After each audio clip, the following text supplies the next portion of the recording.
wakati mnaongea tutam, pia mjipange, kwa sababu Yesu anarudi tena mara ya pili. Msije mkasahau, na hapo inahitaji pia kujipanga. Hapo Yesu akirudi asikukute wewe bado huko pembeni, uwe umejipanga vizuri. Mnanielewa? Na mimi nawasema asante sana watu wa hapa Uasin Gishu kwa kuniunga mkono, kwa kuombea taifa letu la Kenya, kwa kuniombea.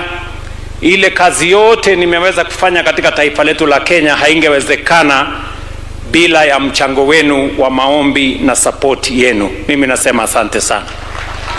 I don't take it for granted that there are millions of people who support, who pray, and people of goodwill so that we can develop our nation together.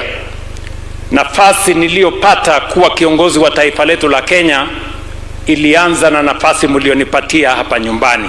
President William Ruto thanked the people of Uasin Gishu for their continued support through prayers and said if it were not for them, he would not be able to be at that place he is at the moment.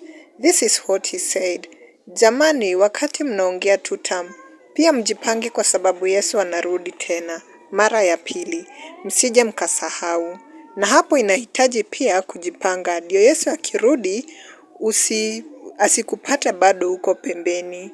And some Kenyans came in the comment section, like there is one called William. He commented and said, Ruto all the way, two term.